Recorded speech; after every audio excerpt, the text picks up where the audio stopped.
வணக்கம். KG master. இந்த காணொளி மோடல் வேர்ப்ஸ் சம்பந்தமாக, அதாவது மாதிரி வினைச்சொற்கள் சம்பந்தமாக முழுமையான விளக்கங்களை உள்ளடக்கிய ஒரு சிறப்பான காணொளியாக இது வருகின்றது. முழுமையாக பாருங்கள், முழுமையாக பயிற்சி செய்யுங்கள், முழுமையான பயனை பெறுங்கள். வாருங்கள், பயிற்சியை ஆரம்பிப்போம். முதலில் ஆங்கில இலக்கணத்தில் 2 வகையான துணை வினைச்சொற்கள் ஆக்சிலியரி வேர்ப்ஸ் இருக்கின்றன. துணை வினைச்சொற்களான பிரைமரி அண்ட் மாடல், இவை இரண்டும் ஹெல்பிங் வேர்ப்ஸ் என்று அழைக்கப்படுகின்றன. துணை வினைச்சொற்கள் அனைத்தும் உதவும் வினைச்சொற்கள் என்பதை குறித்துக் கொள்ளுங்கள். நாம் மாடல் வேர்ப்பை மாதிரி வினைச்சொல் என்று பயன்படுத்துகின்றோம். அதாவது மாதிரி துணை வினைச்சொல் என்று பயன்படுத்தாமல் மாடல் வேர்ப் மாதிரி வினைச்சொல் என்று பயன்படுத்துகின்றோம். இங்கே நாம் மிக முக்கியமாக கவனத்தில் கொள்ள வேண்டிய விடயம் என்னவென்றால், எல்லா மாதிரி வினைச்சொற்களும் துணை வினைச்சொற்களாகும். அதாவது all modal verbs are auxiliary verbs. ஆனால் எல்லா துணை வினைச்சொற்களும், அதாவது all auxiliary verbs are not modal verbs என்பதையும் குறித்துக் கொள்ளுங்கள். அதற்கான காரணம் என்ன என்பதை பார்ப்போம். இப்போது நாங்கள் மாடல் வேர்ப்பை சரியான முறையில் புரிந்து கொள்வதற்கு ரெகுலர் வேர்ப்புக்கும் மாடல் வேர்ப்புக்கும் இடையிலான அம்சங்களை நாங்கள் முக்கியமாக கவனத்தில் கொள்ள வேண்டும். முக்கியமான 4 அம்சங்கள் இந்த அட்டவணையில் மிக சிறப்பாக தரப்பட்டிருக்கின்றன. அவற்றை பார்ப்போம். முதலாவதாக அவற்றின் தொழிற்பாடு. சாதாரண வினைச்சொல் அதனுடைய தொழிற்பாடு ஒரு செயலை குறிப்பிடுவதும் அல்லது ஒன்றினுடைய ஒரு நிலையை வெளிப்படுத்துவதுமாக இருக்கும். இந்த ரெகுலர் வேர்ப்ஸ் 3 வகையான வினைச்சொற்களை உள்ளடக்கி இருக்கின்றது. Be verbs, do verbs, have verbs. இப்போது ரெகுலர் வேர்ப் மற்றும் மாடல் வேர்ப் இரண்டுக்கும் இடையிலான வேறுபாட்டை பார்ப்போம். தொழிற்பாடு, அதனுடைய ஃபங்க்ஷன். ரெகுலர் வேர்ப் செயல் அல்லது நிலை சம்பந்தமான விடயங்களை குறிப்பிடுகின்றது. I am reading a book ஒரு செயல், I am happy என்பது ஒரு நிலை. பி வேர்ப்ஸினுடைய சிறப்பு அம்சங்களை கொண்ட காணொளி ஒன்று இருக்கின்றது, அதையும் பாருங்கள். எனவே ரெகுலர் வேர்ப் ஒரு நிலை அல்லது செயலை குறிப்பிடுபவையாக இருக்கும். ஆனால் model verb ability, permission, possibility, necessity போன்ற ஒரு செயலையோ அல்லது ஒரு நிலையையோ வெளிப்படுத்தாத விடயங்களுக்கு பயன்படுத்தப்படுகின்றது. இது சம்பந்தமான முழு விளக்கமும் தொடர்ந்து வருகின்றது. அடுத்ததாக அதனுடைய அமைப்பு முறையை பார்ப்போம். ரெகுலர் வேர்ப்ஸ் எழுவாய் ஒருமையா, பன்மையா அல்லது செயலின் காலம் எது, இறந்த காலமா, நிகழ்காலமா, எதிர்காலமா என்று அவற்றின் தன்மைக்கு ஏற்றவாறு மாறுபடும். உதாரணமாக, நடந்து கொண்டிருக்கின்ற சம்பவமாக இருந்தால் ஐஎன்ஜி சேரும், நடந்து முடிந்த விடயமாக இருந்தால் ஈடி சேரும். ஆனால் மாடல் வேர்ப் இந்தவித மாற்றங்களுக்கு ஒரு பொழுதும் உட்படுவதில்லை, குறித்துக் கொள்ளுங்கள். அடுத்ததாக இணைப்பு. அதாவது ரெகுலர் வேர்ப் சப்ஜெக்ட் ஹி அல்லது ஷி அல்லது இட் என்று இருக்கும் போது நிகழ்காலத்தில் அந்த வினைச்சொல்லுடன் எஸ் சேர்க்கப்படுகின்றது அல்லவா? ஐ ரீட், ஷி ரீட்ஸ். அந்த எஸ் என்பது ஒரு பொழுதும் மாடல் வேர்ப்புடன் இணைக்கப்படுவதில்லை, இணைக்கக்கூடாது.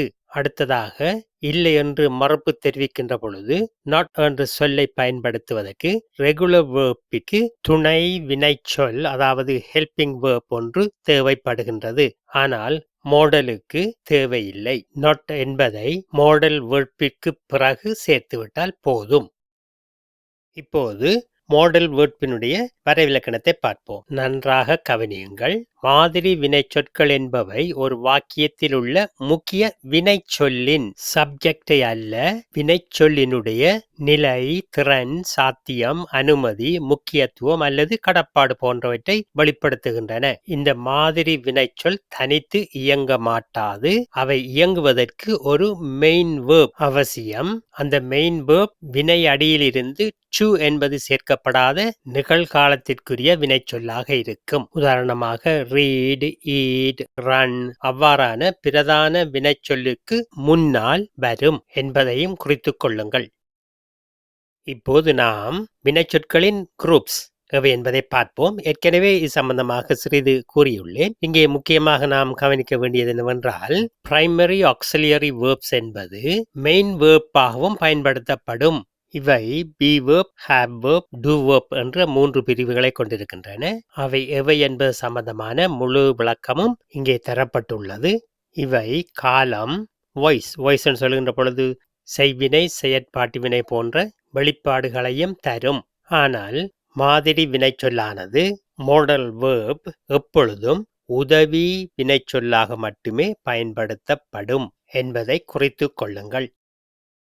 இப்போது டைப்ஸ் ஆஃப் மாடல் வேர்ப்ஸ் பார்ப்போம். மாடல் வேர்ப்ஸ் 2 பிரிவுகளாக இருக்கின்றன.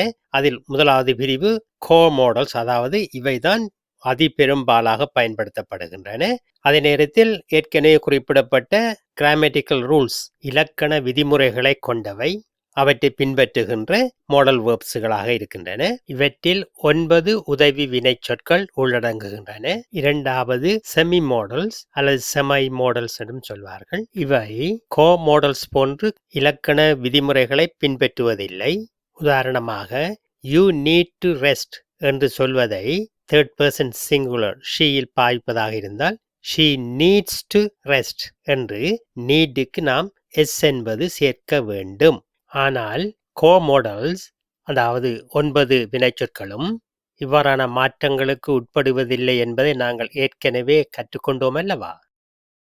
இப்போது மாதிரி வினைச்சொற்களை பயன்படுத்தும் முறை பற்றி பார்ப்போம். எதற்காக எவ்வாறு பாவிக்கின்றோம் என்பதை இங்கு மிக தெளிவாக தந்திருக்கின்றேன். இங்கே முக்கியமாக நாம் கவனிக்க வேண்டியது என்னவென்றால், ஒரே வினைச்சொல், அதாவது மாதிரி வினைச்சொல் பல்வேறு நோக்கங்களுக்காக பயன்படுத்தப்படும் என்பதுதான். இங்கே ability, அதாவது திறனை வெளிப்படுத்துவதற்கு can, could, be able to என்ற 3 சொற்களை பயன்படுத்துகின்றோம். இங்கு can என்பது present ability, தற்போதைய திறன்.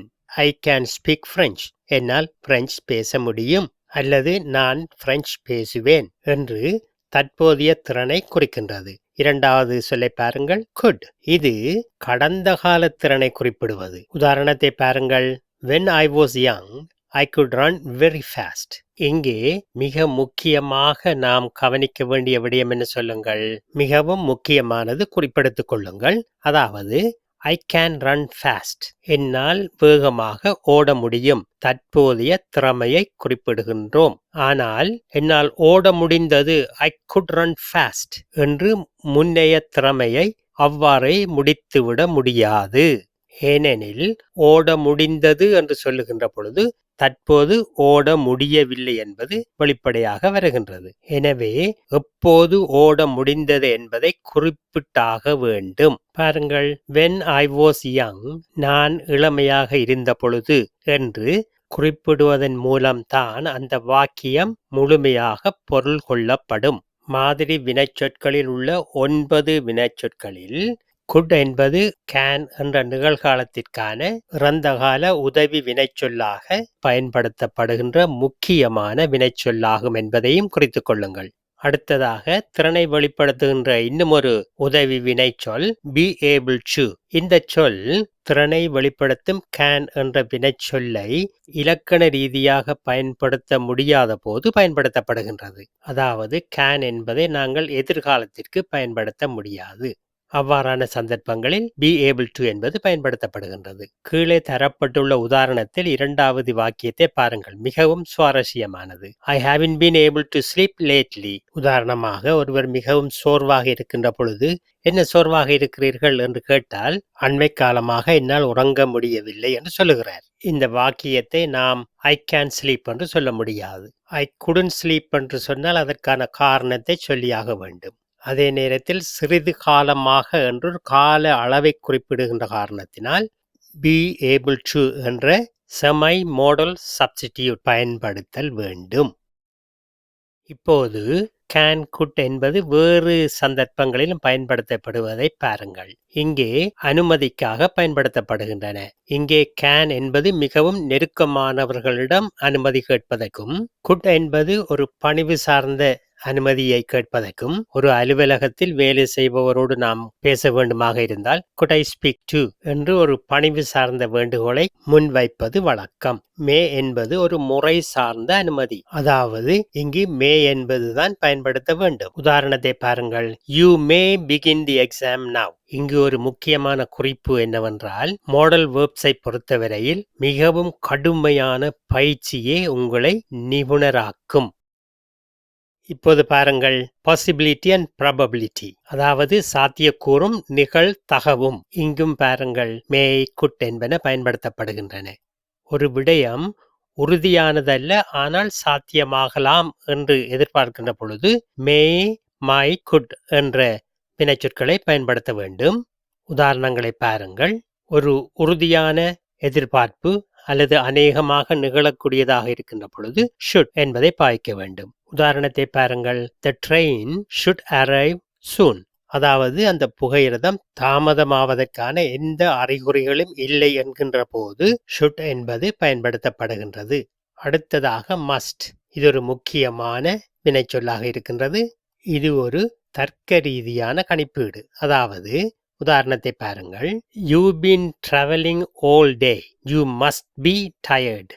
நாள் முழுவதும் பயணித்துக் கொண்டிருக்கிறீர்கள். நீங்கள் நிச்சயமாக அல்லது உறுதியாக களைப்பாக இருப்பீர்கள். இங்கே மிகவும் முக்கியமான விடயம் என்னவென்றால், இவ்வாறான வாக்கியங்களின் புரிந்துணர்வு சரியான மொழி விளக்கத்தினூடாகத்தான் பெற்றுக்கொள்ள முடியும். அதாவது அந்த வாக்கியங்களுடைய வெளிப்பாடுகளை சரியான மொழி நடையில் புரிந்து கொண்டால் மட்டுமே இந்த வினைச்சொற்களின் பயன்பாடு தெளிவாக புரியும். உதாரணமாக, யூ மஸ்ட் பி டயர்ட் என்பது நிச்சயமாக களைப்பாக இருப்பீர்கள் என்பதுதான் வெளிப்பாடு. காரணம் என்னவென்றால், மஸ்ட் என்பது உறுதியை குறிக்கின்றது. அதனுடைய மெயின் வேர்ப் பி என்பது இருப்புத்தன்மையை குறிக்கின்றது. எனவே நிச்சயமாக களைப்பாக இருப்பீர்கள் என்பது தான் இங்கே வெளிப்படுத்தப்படுகின்றது.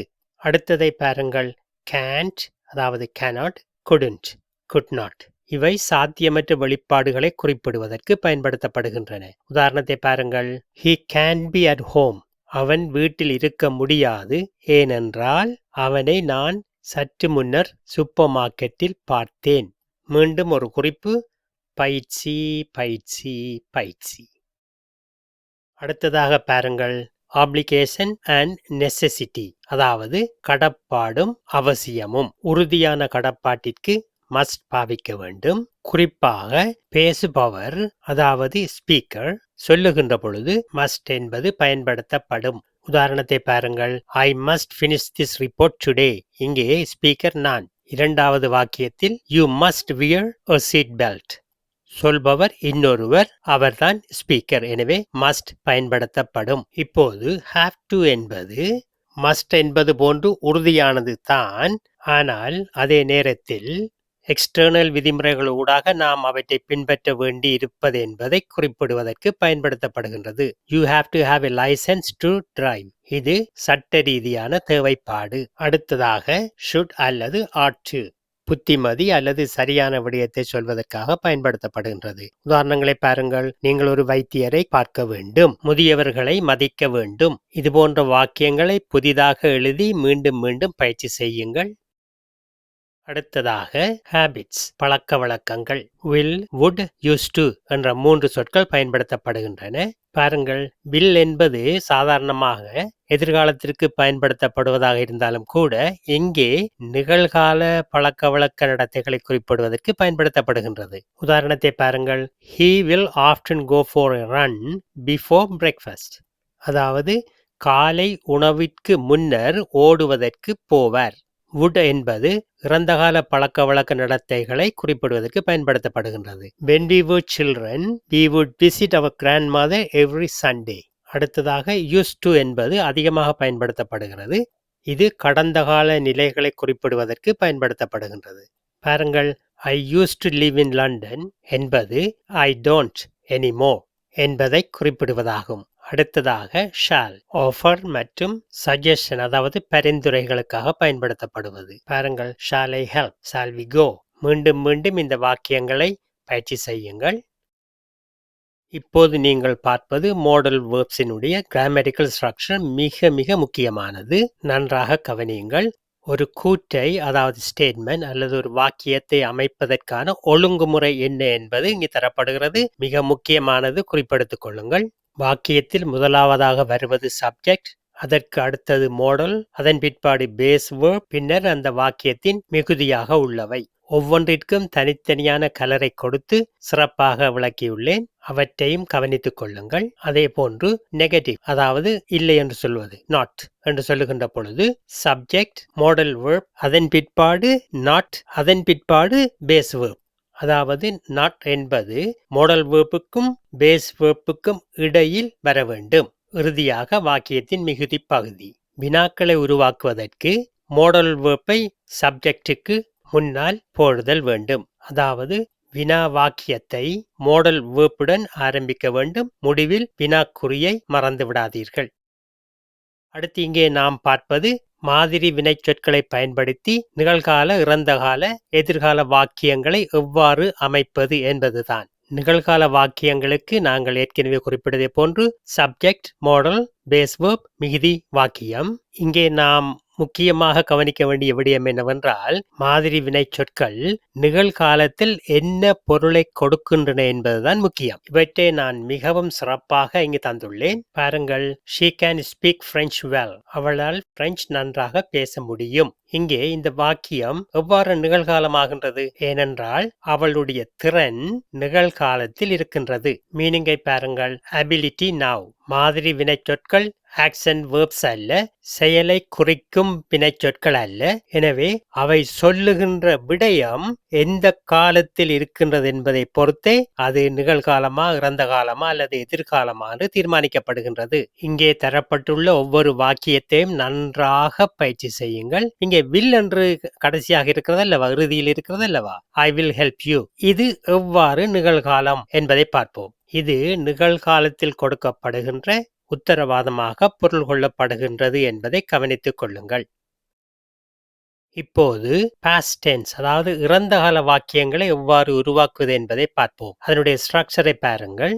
Subject, model plus have plus past participle, அதாவது V3 பிளஸ் வாக்கியத்தின் எஞ்சியுள்ள பகுதி. இங்கே நாம் முக்கியமாக கவனிக்க வேண்டிய விடயம் என்னவென்றால், குட் என்பதை இறந்த காலத்திற்கும் பயன்படுத்தலாம். அதே நேரத்தில் குட் ஹேவ் என்று B3ஐ பயன்படுத்தியும் பயன்படுத்தலாம். இங்கே ஒரு முக்கியமான குறிப்பு என்னவென்றால், இந்த இறந்த கால வாக்கியங்கள் அதிகமாக ஆங்கிலத்தில் பயன்படுத்தப்படுகின்றன. Good have, must have, should have என்ற வாக்கியங்கள் பெரும்பாலும் அபிலிட்டி, பாசிபிலிட்டியை, அதே நேரத்தில் ரெக்ரெட் என்பவற்றிற்கு பயன்படுத்தப்படுகின்றன.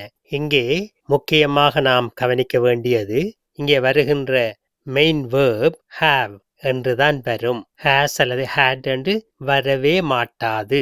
ஏன் சொல்லுங்கள்? மாதிரி வினைச்சொற்களுடன் பேஸ் வேர்ப்பைத்தான் பயன்படுத்துதல் வேண்டும். இங்குள்ள வாக்கியங்கள் நன்றாக புரியும் வரை தொடர்ந்து பயிற்சி செய்யுங்கள். இப்போது நாம் ஃபியூச்சர், எதிர்காலம் பற்றிய வாக்கிய அமைப்பை பார்ப்போம். இன்டென்ஷன், பாசிபிலிட்டி, ஆப்ளிகேஷன் போன்றவற்றை எதிர்கால கூற்றாக சொல்லுவதற்கு பயன்படுத்தப்படுகின்றது. எதிர்காலத்திற்கான வாக்கிய அமைப்பு நிகழ்காலத்தை போன்றே subject, model plus base verb என்பவற்றுடன் வாக்கியத்தின் எஞ்சிய பகுதி எதிர்காலத்தை சார்ந்ததாக இருக்க வேண்டும். வாக்கியங்களை பாருங்கள். I will visit you tomorrow. we shall meet again soon. we may travel next month என்று அந்த வாக்கிய முடிவு எதிர்காலத்தை சார்ந்ததாக அமைகின்றது.